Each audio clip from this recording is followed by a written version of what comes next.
제가 가지고 있는 책 500쪽 되겠습니다. 세 번째 문단. 교회. 사실 굉장히 중요한 그런 주제이고요.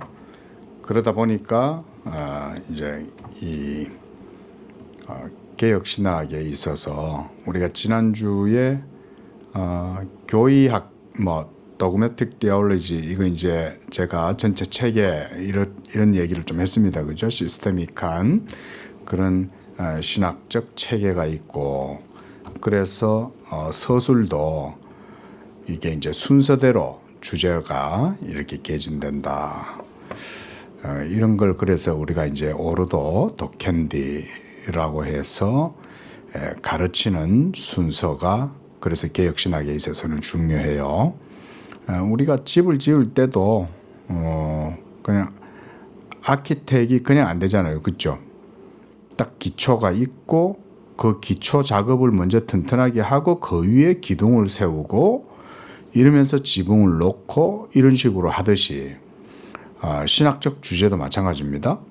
그렇게 어떤 큰 주제와 함께 또 기초가 있고 또 그 기초에 맞게 또 여러 틀이 있고 이런 식으로 이제 되는 거죠. 그러니까 교회는 그러니까 이 뒤쪽으로 온 거죠. 그러니까 주제가 우리가 그렇게 생각을 하면 될 것 같아요. 교회라는 주제가 뒤쪽에 있다고 해서 결코 그것을 또 가볍게 해서도 안 돼요. 왜냐하면 우리 요한계시록의 비전을 보면 마지막 날 우리 한번 볼까요? 요한계시록 21장 부분 한번 보시기 바랍니다. 요한계시록 안에 얼마나 많은 내용들이 들어있어요. 그죠? 그 속에 기독교 그러니까 복음의 역사, 특히 이게 요한계시록 같은 경우도 주제의 포커스가 어디에 맞춰져 있냐면 교회에 맞춰져 있다는 거, 우리가 이 점을 결코 놓쳐서는 안 되죠. 그래서 요한계시록 처음에 제일 먼저 주님이 사도 요한에게 반모섬에 이제 사로잡혀 있는 그 사도 요한에게 제일 처음 나타나셔서 하신 말이 뭐예요? 7교회 사자들에게 편지하라잖아요. 그러니까 요한계시록의 그 이제 모든 중심 포커스가 교회에 맞춰져 있다는 걸 알 수가 있는 거죠.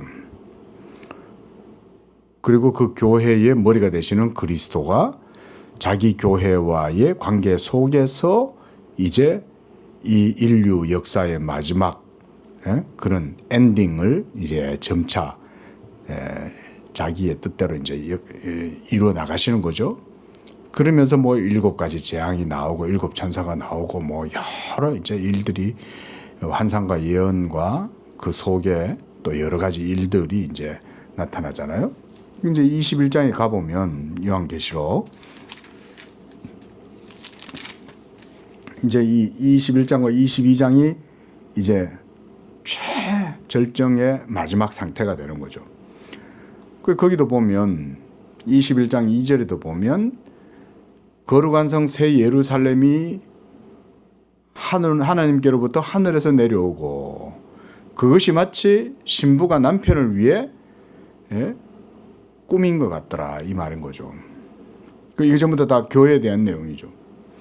그리고 3절에서 또 하나님의 장막에 대한 내용이 또 나오죠. 이 하나님의 장막이 바로 교회인 거예요, 교회. 그리고 또 9절에도 가보면 내가 신부 곧 어린 양의 아내, 이게 뭐겠습니까? 교회인 거예요.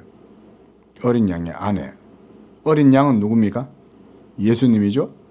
그 예수님의 신부로서 교회, 어린 양의 아내인 거예요.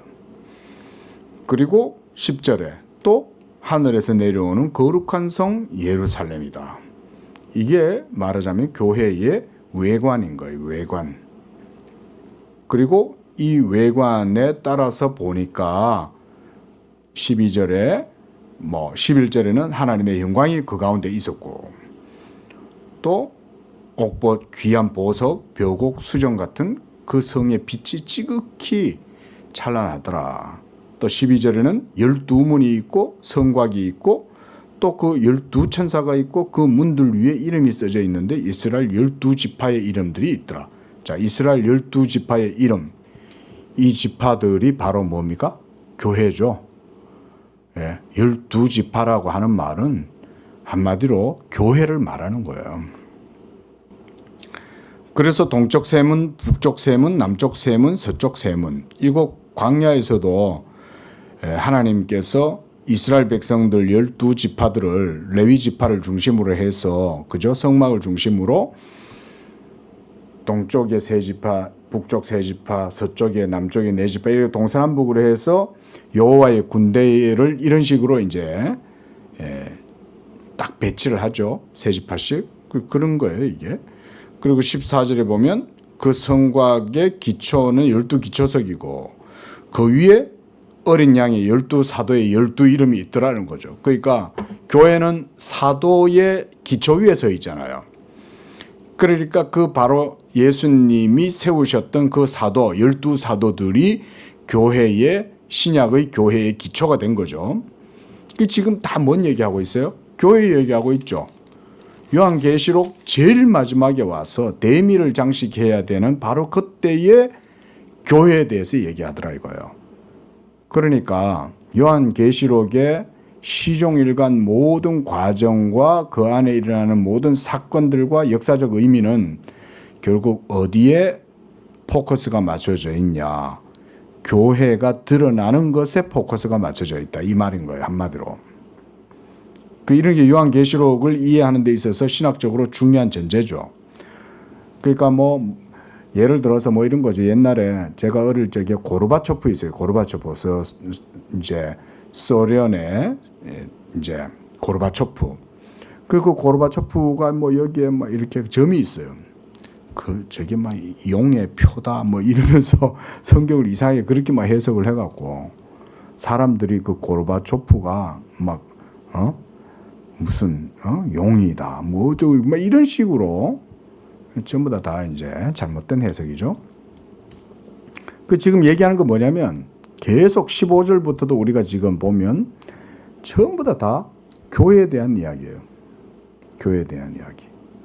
또 22장도 마찬가지입니다. 22장에서도 전부 다 그 마지막 상태에 이루어지게 될 일들을 보여주는 거예요. 특히 다시 한번 보면 21장 이제 22절 이런 데 한번 보세요. 성 안에서 이 예루살렘 성이죠. 그 예루살렘 성 안에 성전이 있는데 이 성전이 있어야 되는데 성전이 안 보이는 거예요. 성전이.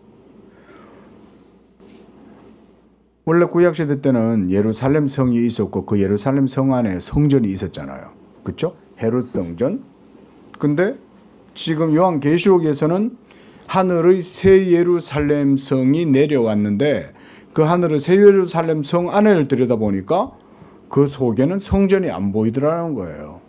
그 성전이 뭐냐 그러고 봤더니 주 하나님 곧 전능하신 하나님과 어린 양이 성전이시기 때문에 성전은 더 이상 보이는 형태로 존재하지 않는다 이 말인 거죠. 하나님 자신이 성전인 거예요. 그리고 우리는 그 성전에 우리도 하나님의 성전이죠.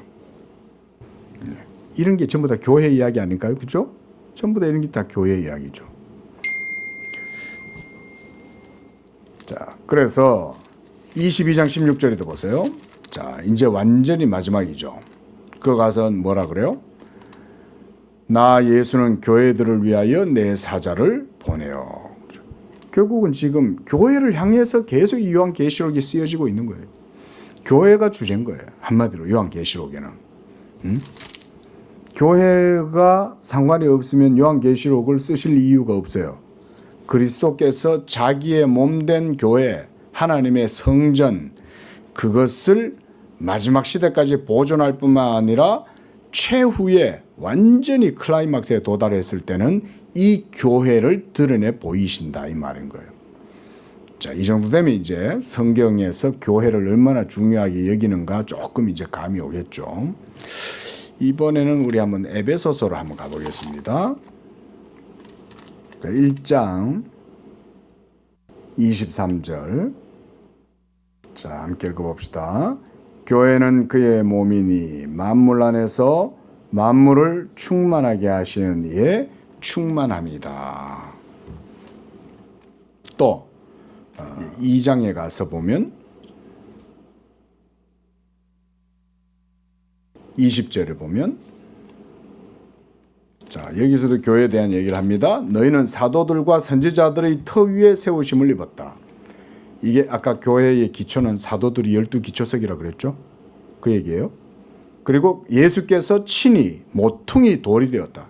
교회의 기초석이 된 거예요, 예수님이. 그리고 이 모퉁이 돌 위에 12기둥이 서는 거예요. 사도들의 기둥들이 딱 서는 거예요. 그 모퉁이 돌은 예수님이죠.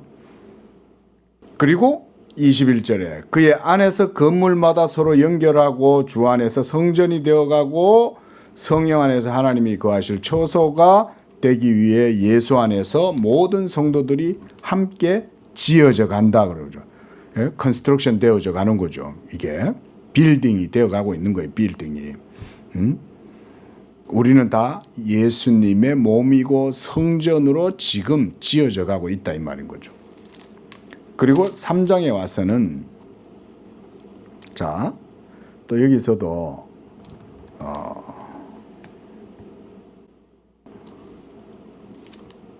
자, 계속 4장 16절 15절 16절 봅시다. 오직 사랑 안에서 참된 것을 하여 범사에까지 그에게 잘할지라. 그는 머리니 곧 그리스도라. 머리라 그랬어요. 그리고 16절에 그 머리에서부터 온몸이 각 마디가 연결되고 도움을 받음으로 연결되어 결합되고, 그리고 각 몸의 파트들이 분량대로 역사하고, 그래서 그 몸 전체를 자라가게 하는 것. 이게 교회죠. 그렇죠? 그리고 또 5장에 가서도 5장 22절 보면 22절에서 33절까지도 교회에 대한 내용이에요. 여기서는 사도가 교회를 아내와 남편의 관계에 비유를 해서 설명을 해요. 그래서 24절에 교회가 그리스도에게 하듯 아내들도 범사에 자기 남편에게 복종하고, 그리고 남편들도 아내 사랑하기를 예수께서 교회를 사랑하고 자기를 그 교회를 위해 자신을 주신 것 같이 남편들도 아내들을 그렇게 사랑하도록 하라. 이러면서 교회를 지금 말하고 있어요. 그래서 27절에 자기 앞에 영광스러운 교회로 세우나 그랬죠. 교회를 세우는 거예요. 그 다음 29절에도 그리스도께서 교회에게 함과 같이 이렇게 얘기하죠. 그리고 32절 보세요. 이 비밀이 크도다. 그 이제 이런 거는 아주 깊은 내용이죠. 이 비밀 바로 교회에 대한 내용이에요. 그래서 나는 그리스도와 교회에 대하여 말한다. 이게 비밀이라는 거예요. 자, 이쯤 되면 교회가 어떤 존재인지를 우리가 어느 정도 미루어 짐작할 수 있겠죠. 교회가 비밀이었다는 거예요. 근데 비밀은 어때요? 마지막에는 드러나죠. 지금은 감추어져 있지만 그래서 은폐되어져 있는 것 같고 확실하게 그 정체가 드러나지 않는 것 같지만 비밀은 마지막에는 다 밝혀지게 되겠죠. 하나님이 그걸 드러내시겠죠. 그게 드러낼 때 나타나는 게 뭐라는 거예요? 교회가 드러난다 이 말인 거예요.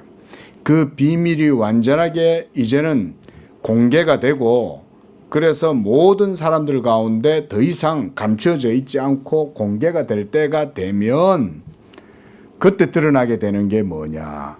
교회가 드러나게 된다 이 말인 거예요. 자, 이런 식으로 교회는 굉장히 큰 주제이고 중요한 주제예요. 제가 지금 이런 성경의 내용들을 가지고 여러분들한테 잠시 이제 이렇게 교회를 강조하는 건 지금 바빙크의 논지를 우리가 이해하기 위해서 그러는 거예요. 자, 이제 500쪽 한번 봅시다. 세 번째 문단. 자, 선택 그랬습니다. 이 선택은 하나님의 교회로의 부르심이에요. 이게 선택이에요. 하나님이 택하셔서 교회로 부르는 거예요. 전부 다. 자, 그런 내용들을 설명하고 있어요. 봅시다. 모든 세대들 중에서 또 각 민족의 방언들 중에서 또 민족과 나라들로 그 선택이 이루어지고 심히 많은 무리가 형성되는 것, 이게 선택으로 말미암아 각 민족과 나라와 역사 속에 교회가 그렇게 형성된다. 우리나라는 어떨까요? 우리나라도 이제 구한말이 지나가고 그러면서 개화가 되고 그러면서 이 땅에 교회가 세워지게 되었죠. 그렇죠? 그러면서 그 교회로 사람들이 막 분을 받는 거죠. 응? 대동강에서 토마스 선교사의 목을 베었던 그 박충건 씨도 예수를 믿었어요. 예? 그렇게 부름을 받는 거예요. 이 대한민국도 하나님이 그 가운데로 부르는 거예요. 그래서 대한민국 가운데 하나님의 택함받은 백성들이 자기의 교회로 나오는 거예요. 하나님의 교회의 역사가 이렇게 이루어지고 있는 거죠. 참으로 선택은 하나님의 선택입니다. 인격적이라는 말은 그냥 우연히 산발적으로 충동적으로 되어지는 게 아니고 하나님의 인격적이고 주권적인 의지 가운데서 이루어진다 이 말입니다. 여기에. 그래서 선택은 인격적인 것이고 또 개별적인 거예요. 그러니까 이제 이런 거죠. 익명의 어떤 집단, 불특정 다수 이런 거 아닙니다. 교회로의 부름은 하나님이 정확하게 그 사람을 알아요. 너 이리 나와. 이러고 하나님이 탁 불러내시는 거예요. 근데 이거를 모호하게 이해를 하면 불특정 다수.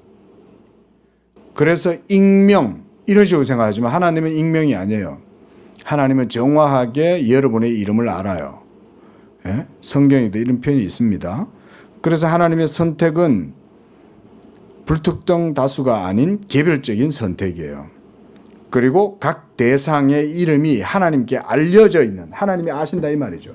하나님께 알려져 있는 구체적인 인류들로 구성되어 있고 그것은 그들이 하나님의 성전 그리스도의 몸에 신부가 되기 위해서 그런 방식으로 선택이 이루어진다는 거예요. 우리 양재교회에 있는 성도들 비록 많은 숫자는 아니더라도 우리도 다 그리스도의 몸에 연합되는 한 몸이 되는 신부, 예수님은 신랑이잖아요. 그렇죠? 우리가 아까 에베소서에서 신랑과 신부의 비유라고 했습니다. 그렇죠?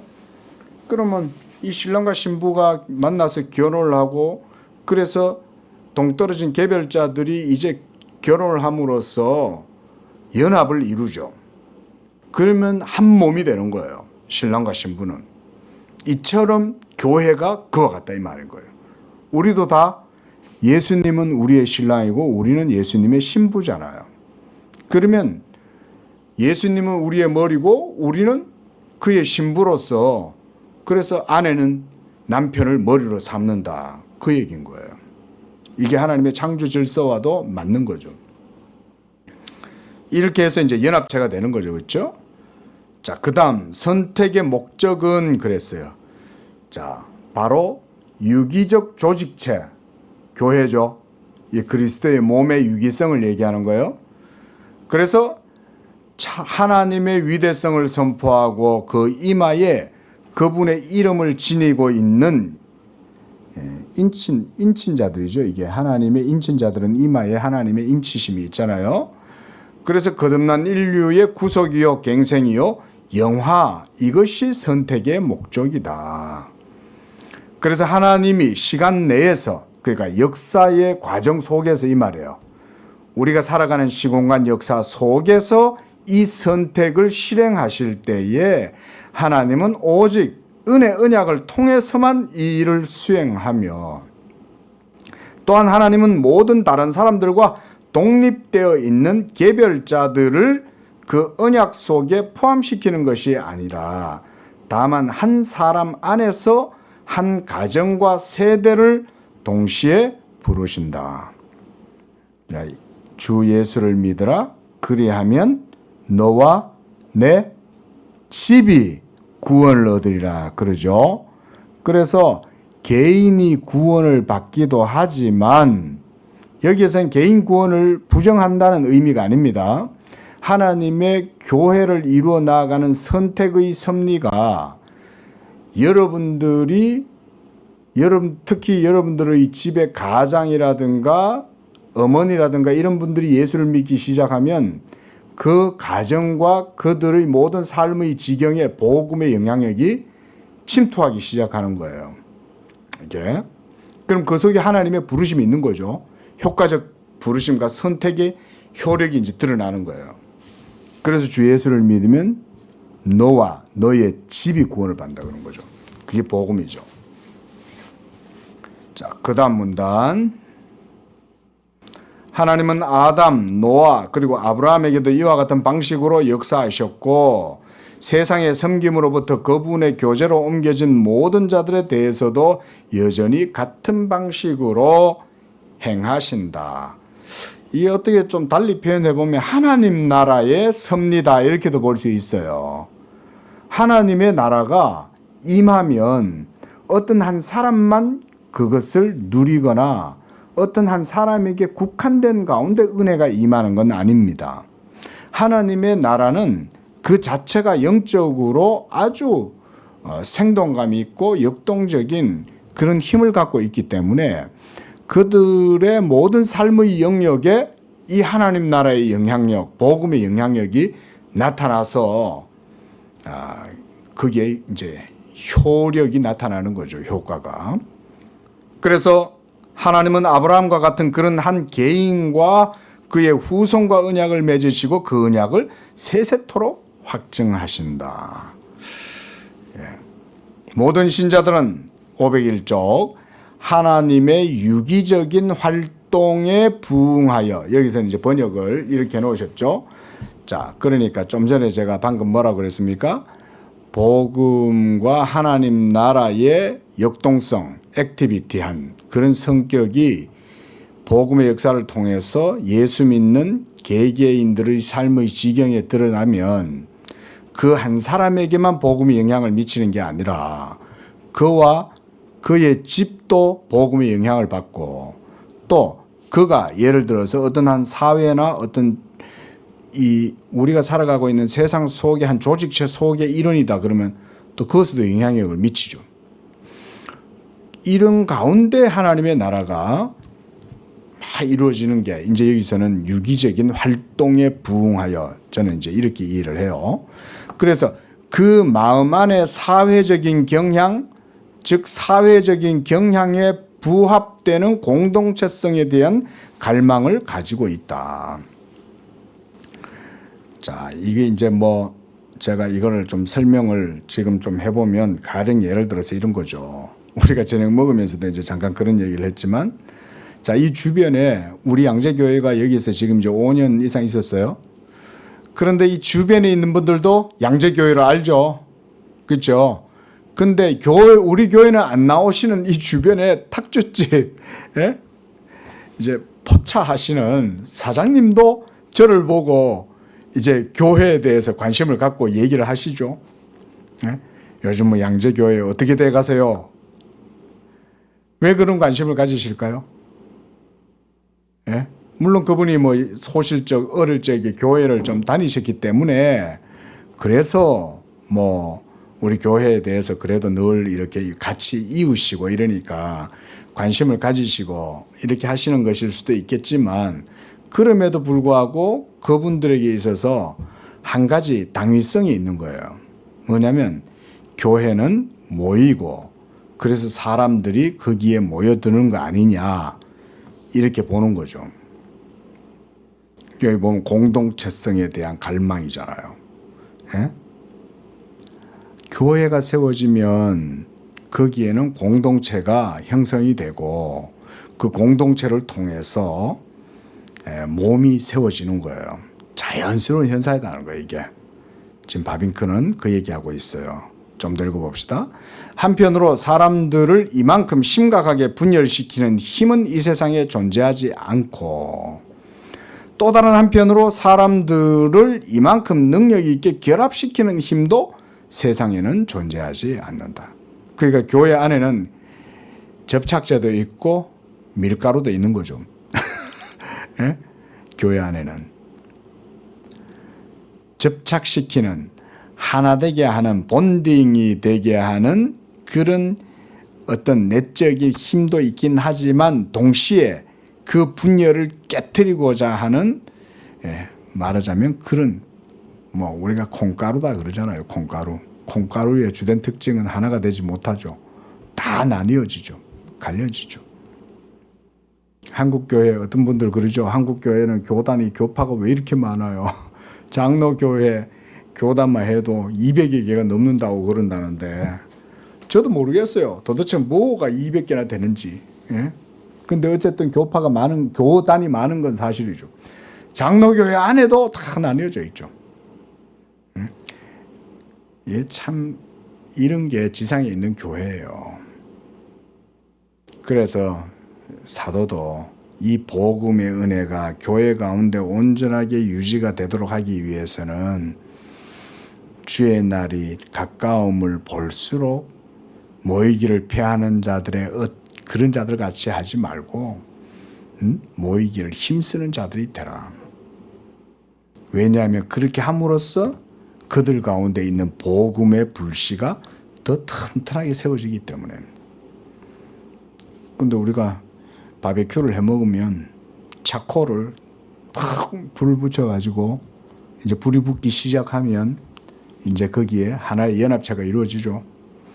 그러면 이제 이 바베큐를 그 위에서 하는데 이게 숯이 하나도 다 동떨어져 있으면 어떻게 됩니까? 불이 온전하게 붙지 못하죠. 효력을 발휘를 못하죠.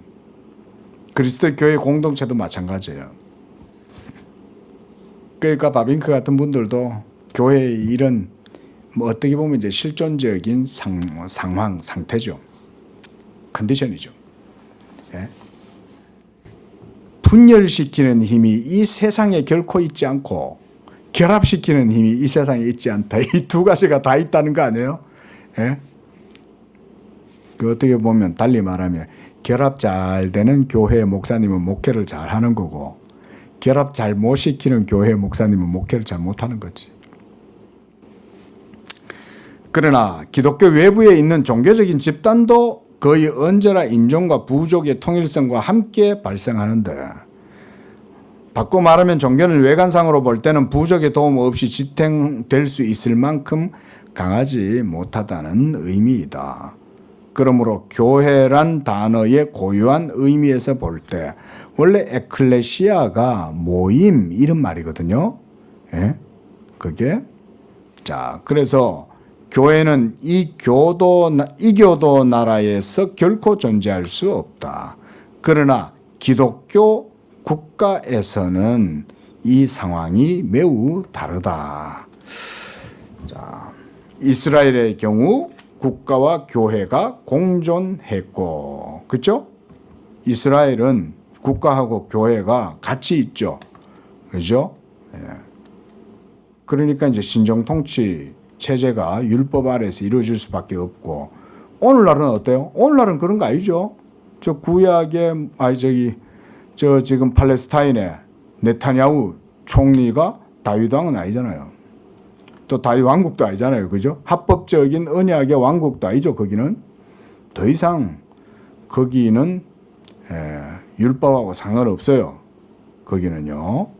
율법은 이미 예수께서 다 완성했을 뿐 아니라 자기 몸으로 피하셨기 때문에 더 이상 율법의 공적인 자리는 없어요.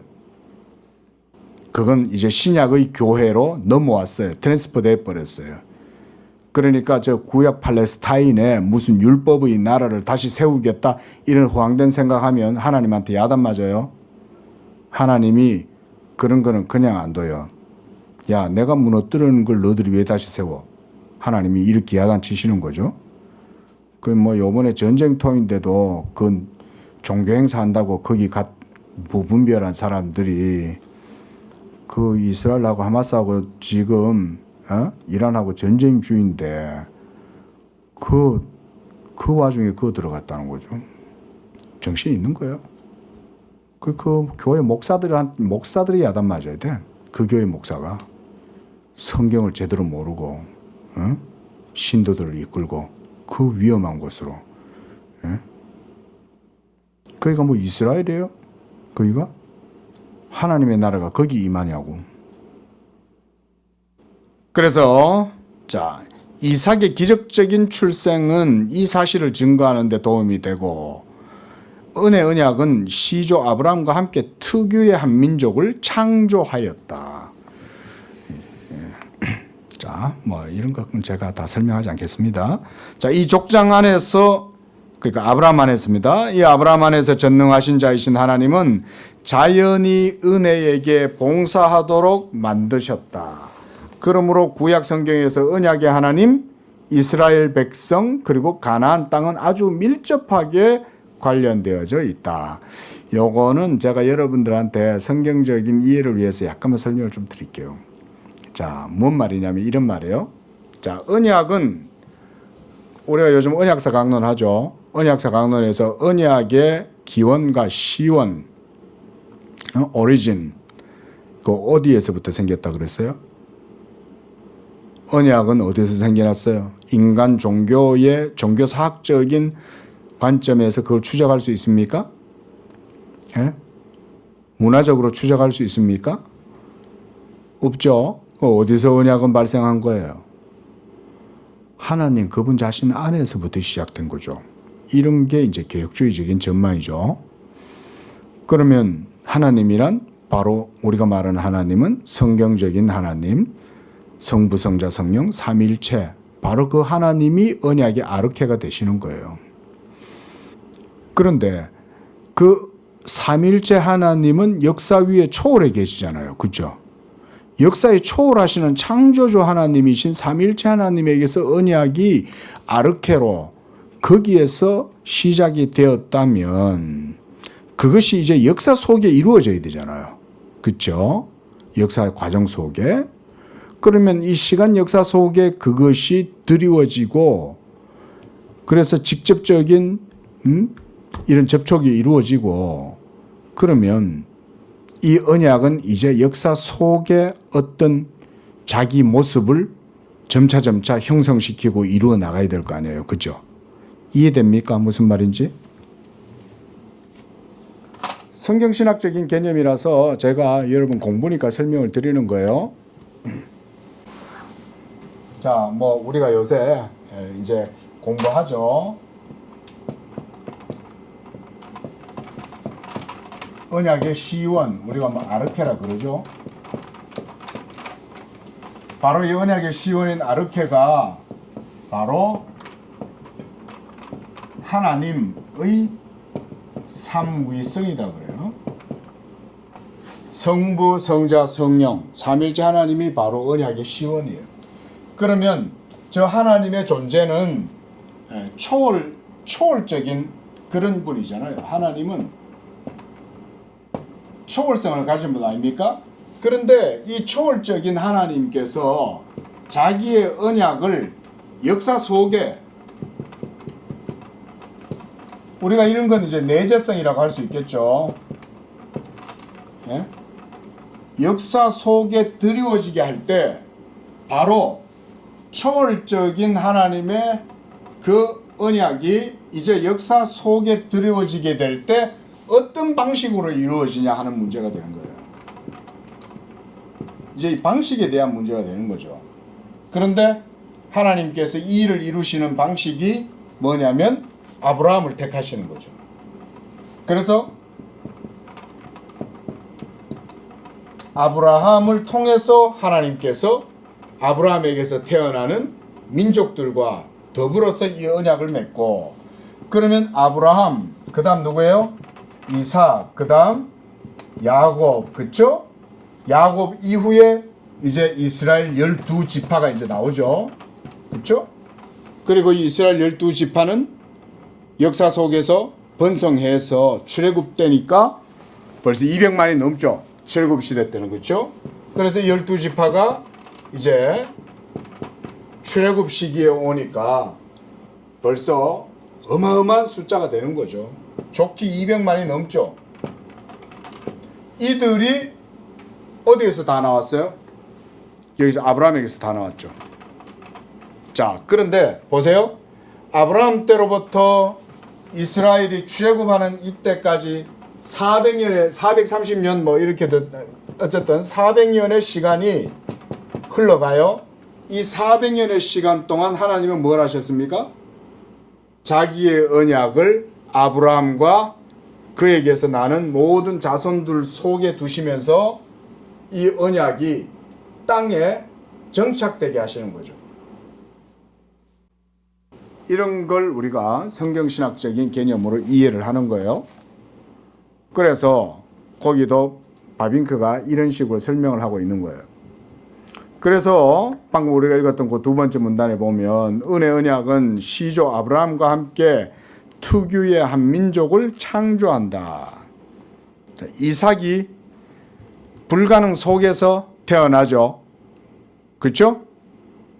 이삭은 태어날 수 없는데 태어났잖아요. 바랄 수 없는 중에 바라고. 에?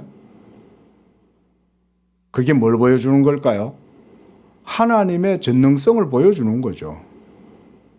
근데 왜 하나님이 자기의 전능성을 보여줘요? 그냥 아이고 애도 못 낳는데 불임인데 하나님께서 기적적으로 애를 태어나게 했다.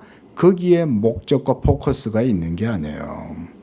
그거 보여주려는 게 아니에요. 그런 거 이용해가지고 막 설교하면 안 돼요.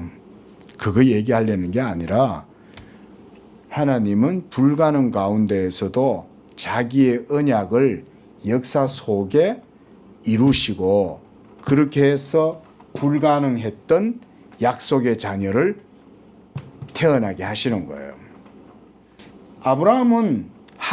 아브라함과 사라는 다른 방식으로 후사를 보려고 했지만 이 언약의 후사는 사라에게서 나야 한다. 약속의 자녀는 이삭이다. 이스마엘이 아니다. 이게 그 에피소드 속에 그 사건 속에 계속 이런 이제 내용들이 등장하는 거죠. 그게 결국 그런 이야기의 포커스가 주제가 뭐라는 거예요? 언약이라는 거예요. 하나님의 언약은 불가능성 속에서도 기적적으로 하나님의 전능하심을 통해서 세워지고 여기에서도 또 야곱도 에서가 있었잖아요. 그렇죠? 근데 하나님이 야곱에게 자기의 언약을 두시죠. 그리고 이 야곱에게서 이스라엘 12지파가 나오죠. 이렇게 해서 이스라엘 12지파가 번성하고 그 속에서 이제 하나님의 은혜의 언약이 이루어졌다는 거예요. 그리고 그 다음 문장에 보면 두 번째 줄 구약 성경에서 언약의 하나님, 이스라엘 백성 그리고 가나안 땅은 아주 밀접하게 연결되어 있다. 자, 처음에 하나님께서 약속의 땅 가나안을 누구한테 주시려고 하셨어요? 제일 처음 누구한테 약속하셨어요? 아브라함에게 약속하셨잖아요. 그렇죠? 그러면서 하나님께서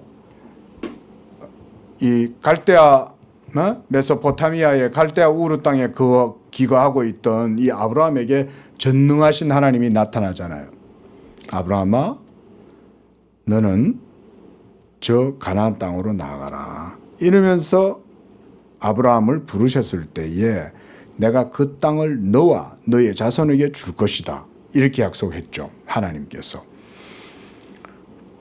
그 땅이 있었죠. 땅. 그렇죠? 이 땅이 있었던 거예요. 이 땅을 약속해 주신 거죠. 땅을. 근데 결국 어떻게 됐어요? 이 땅을 아브라함의 자손들이 차지하죠. 그래서 출애굽 이후에 광야 40년이 지나고 이스라엘 12지파는 여호수아를 필두로 여리고를 진격하고 가나안 땅에 들어가서 가나안 땅에 있는 7 족속들을 몰아내죠. 몰아내고 거기에 이제 이스라엘 나라를 세우죠. 자, 잘 보세요. 자, 땅 따먹기 이야기하는 거 아니에요. 지금 여기서 중심 테마는 뭡니까? 땅 따먹기입니까? 하나님이 아브라함에게 복을 줬다 그겁니까? 핵심은 그거보다도 하나님의 언약이 중심 테마죠. 자, 다시 한번 정리해 봅시다. 이 언약의 시원은 하나님이라고 그랬어요. 하늘이었어요. 하늘. 하나님 그분 자신 안에 있었던 이것이 초월성 가운데 있었지만 이제 그것이 역사 속에 점차 드리워지게 되는 거예요. 근데 그 드리워지는 과정이 어떤 방식으로 이루어지냐면 언약의 방식으로 이루어지는데 그것을 하나님이 아브라함을 택하심으로써 이 언약이 아브라함의 플래시, 살과 그의 인격과 그의 삶에 붙어가지고 같이 언약이 성장하도록 하시는 거예요. 그래서 약속의 자녀 이삭이 태어나는 거예요. 야, 엘리에셀은 아니야. 이스마엘도 아니야. 하갈에서 난 자는 네 약속 언약의 후사가 아니야. 내가 너에게 약속한 그 언약의 후사는 사라에게서 난 자라야 돼. 응? 근데 언제 태어나는 건가요? 기다려. 기다려. 하나님의 때가 될 때까지 기다려. 근데 그걸 못 참고 이스마엘이 태어난 거 아니에요. 그러면서 이 이삭이 결국은 하나님이 약속하신 때가 되자 태어나고 이삭에게서 에서와 야곱이 났을 때 또 하나님의 언약은 형인 이 에서에게로 넘어가는 게 아니라 작은 자, 둘째 야곱에게로 하나님의 언약이 흘러가죠. 그러면서 이 야곱에게서 이제 12지파가 형성되고 그러면서 그들이 이제 가나안 땅에 들어가죠. 자, 이런 문법과 맥락을 여러분이 이해를 하셔야 돼요. 이게 뭐냐면 지금 바빙카 이어서 그 얘기하고 있는 거예요. 다시 한번 보세요. 세 번째 문단. 언약의 하나님, 이스라엘 백성, 그리고 가나안 땅. 요 세 종류죠. 그렇죠? 먼저는 하나님이 계시는데 이 하나님은 언약의 하나님이고 그 다음 이스라엘 백성이 있고 그 다음 가나안 땅이 있어요. 이 세 가지가 밀접하게 연결되어져 있는 거예요. 언약의 하나님은 초월적 하나님이죠. 그죠? 그 다음에 거기에서 이스라엘 백성은 바로 언약의 대상이죠. 근데 이 언약의 대상들이 살아가는 모든 역사는 어디서 이루어집니까? 땅에서 이루어지잖아요. 그렇죠? 이 땅의 문제가 그래서 중요한 거예요. 자, 우리가 주기도문에서도 예수님이 땅 얘기하시죠. 어떤 부분입니까? 뜻이 하늘에서 이루어진 것처럼 땅에서도 이루어지다 이렇게 말하죠. 그러니까 뜻이 하늘에서 초월적인 삼위일체 하나님 안에서부터 영원전에 그 시원을 두었을지라도 이제 땅에 이루어지이다 이렇게 예수님도 기도하죠. 우리가 아까 요한계시록 21장에서도 봤어요. 그렇죠? 새 예루살렘 성이 하늘에서부터 어디로 내려와요? 땅으로 내려오죠. 이런 것들이 지금 교회의 그 언약의 결국은 결정체가 결국은 딱 결정체가 맺히면 결국 거기에 교회가 나타나는 거예요. 이렇게도 표현해 볼 수 있겠어요. 초월적인 하나님의 그 안에서 시작된 언약의 그 역사는 섭리는 결국은 역사 속에서 모든 과정을 거치는 가운데 결정을 맺게 되고 그 결정체가 바로 교회다. 그래서 역사 속이 이루어지는 거예요. 이런 게 우리가 그래서 역사적 계시요, 역사적 기독교라 우리는 그렇게 말하죠. 자, 그래서 제가 또 한 가지 설명 한번 해볼게요. 가령 예를 들어서 시편을 보면 여러분 시편은 우리가 그러면 언약의 시라고 불러봅시다.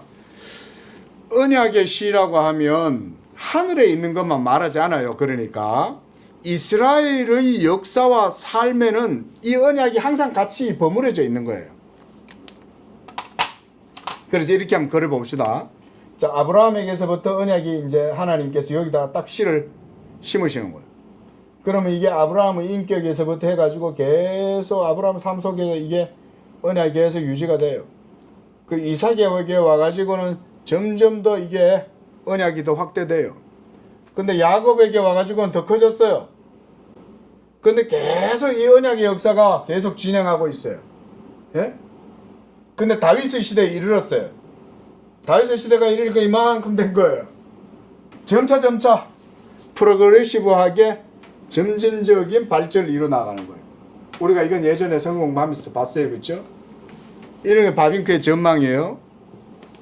이 바빙크뿐 아니라 개혁신학자들은 그래서 계시의 역사적 점진성, 유기적 역동성 이런 거 얘기를 해요. 그래서 이 점차 역사 속에서 이게 뿌리를 내리니까 점차 커지는 거예요. 자, 이 멀리서 보면 우리가 이거를 지금은 요렇게 선적인 역사로 이렇게 보지만 이 시간 역사가 흘러가는 것을 우리가 이걸 이렇게 한번 세워봅시다. 이해되시죠? 그러면 이거를 90도로 이렇게 한번 세워보면 이 어떤 형태가 돼요? 90도로 세우면 이런 형태가 되겠죠? 그죠? 여기가 아브라함이 있고 이렇게 되겠죠, 그렇죠? 그럼 여기서부터 이렇게 되겠죠.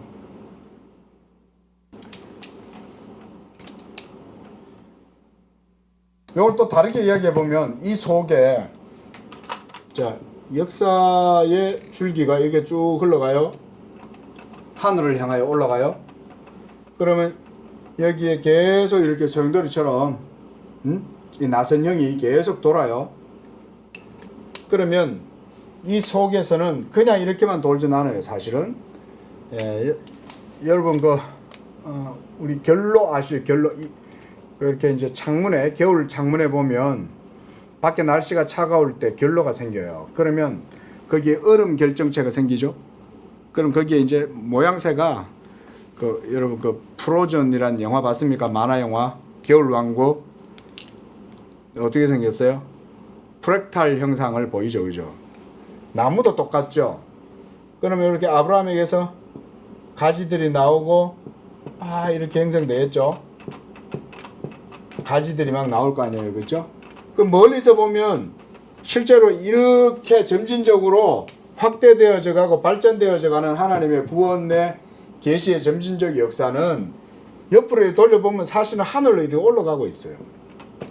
하늘로 올라가는데 그러면서 이게 각가지 그 속에 브랜치들이 계속 뻗어 나오는 거예요. 열왕이 네게서 나올 것이다. 예? 많은 백성이 너에게서 나올 것이다.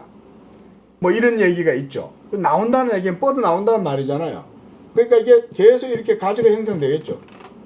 이 속을 들여다보면은 사실은 이런 형태를 취할지라도 다양한 가지가 브랜치들이 이 속에서 계속해서 프랙탈처럼 형성되는 거예요. 뻗어나가고 또 여기서 또 가지가 또 나오고 이러면서 계속 뻗어나가는 거죠. 그게 바로 우리의 역사죠. 우리의 역사 속에 이런 브랜치들이 다양한 환경과 조건과 상황 속에서 계속 형성되고 나와요. 그럼에도 그 속에서 계속 하나님 나라의 운동력은 원심력을 갖고 계속 움직이고 있어요. 이러면서 하늘을 향해 나아가요. 계속 이렇게. 이게 바빙크의 이미지예요. 제 이미지가 아니고 바빙크를 이렇게 설명을 해요. 제가 요 며칠 전에 글 하나 올린 거 거기 제가 요 바빙크 요 글을 제가 거기다가 읽어봤어요. 거기에다가 제가 바빙크의 이 표현을 거기다가 제가 인용을 해놨습니다. 한번 읽어보세요. 제가 이제 요번에 기독교 월간지의 기관 글에 보면 요번에 주제는 뭐냐면 언약의 이런 하나님의 언약의 역사 속에서의 유기적이고 점진적인 역동성과 발전, 그리고 그 발전의 역사 속에 통일성이 있고 그 통일성 속에 이런 다양성이 있다는 거예요. 우리 통으로 보면 하나죠. 그렇죠? 이 전체가 다 하나잖아요. 그렇죠? 전체가 다 하나님의 하나의 역사죠, 이게. 근데 그 속에 들여다보면 어때요? 다양한 형태가 보이죠. 그렇죠?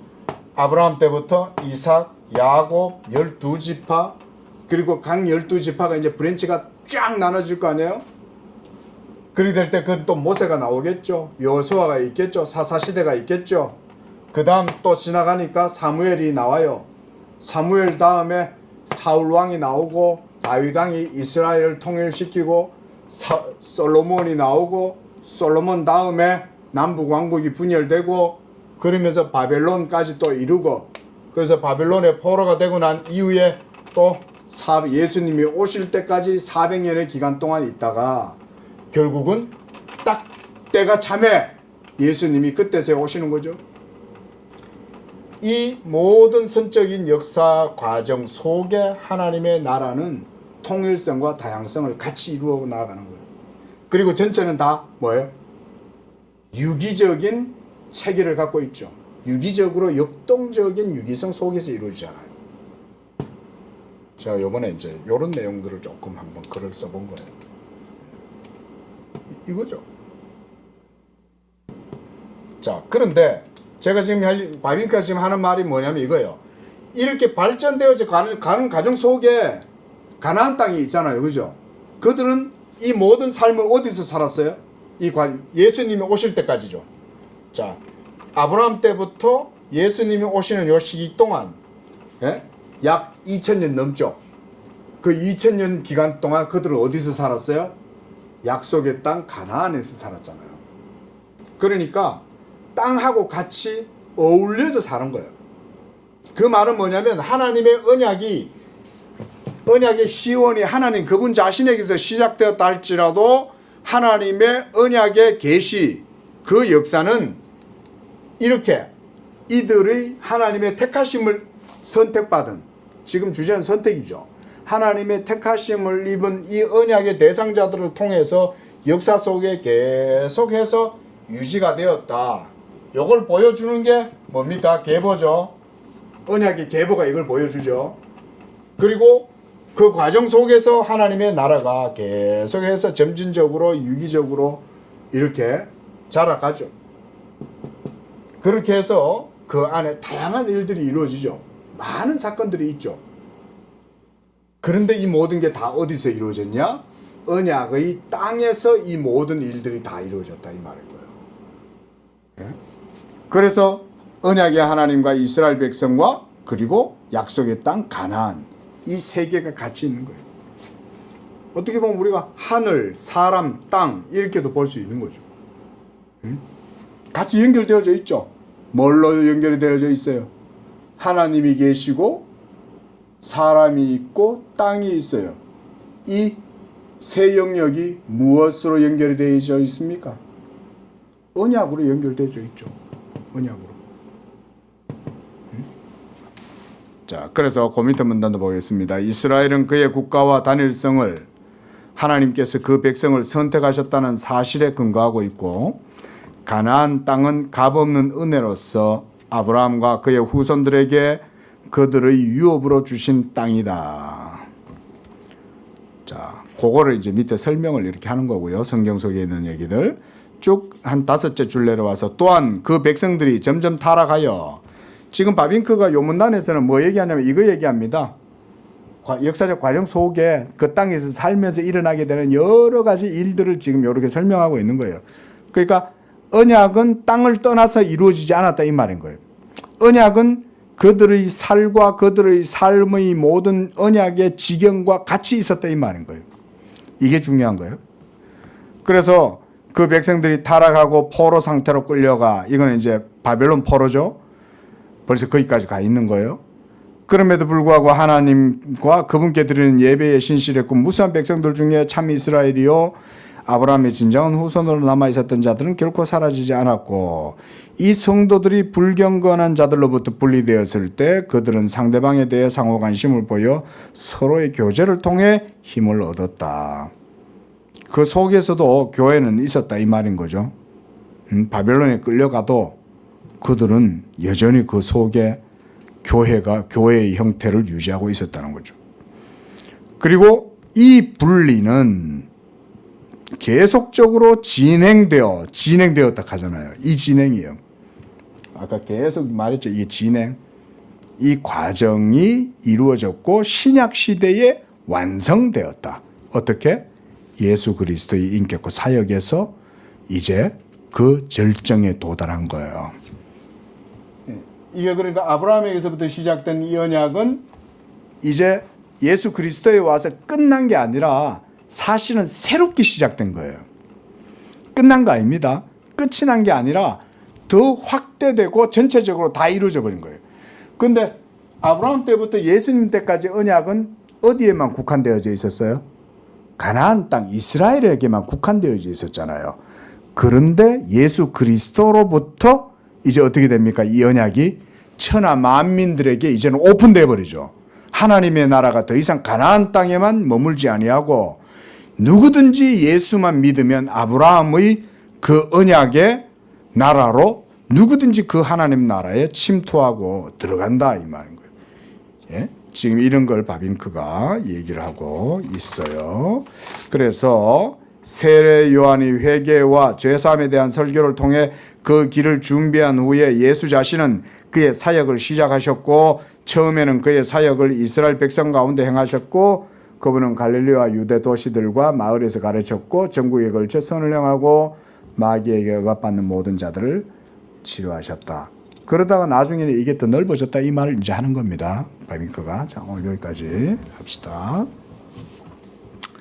기도하겠습니다. 자비로우신 주 하나님, 이와 같이 이 하나님의 귀한 하늘의 비밀인 복음을 예수 그리스도를 통해서 이제 우리에게 모두 다 알리시고 이제 누구든지 예수 그리스도를 믿는 자들에게는 더 이상 이 복음이 비밀이 아니라 그들에게는 열려 있고 누구라도 믿음으로 그 땅을 침노하여 그 땅을 빼앗는다고 하셨사오니 우리 양재교회 성도들은 이 예수 믿는 믿음으로 하나님 나라를 또한 침노하여 그 땅을 차지하는 그런 복된 믿음의 성도들이 되도록 축복하여 주시옵소서. 그러나 여전히 율법 아래에서 율법 행위를 자랑하고 율법의 의를 자랑하는 자들은 이 하나님 나라의 비밀을 알지 못하므로 여전히 그들은 바깥 어두운 데 있을 뿐이오나 예수 믿는 우리들은 이제 이 천국을 소유하고 그리하여 이제 하나님 나라가 우리 안에 있고 그것을 통해서 우리는 이 복음의 은총을 누리게 하는 줄로 믿습니다. 이 모든 우리 성도들에게 은혜를 주시고 이 믿음 주셔서 복음으로 말미암아 하나님을 기뻐하고 영광 돌리는 복된 성도들 되게 하여 주옵소서. 예수님의 이름으로 기도합니다. 아멘.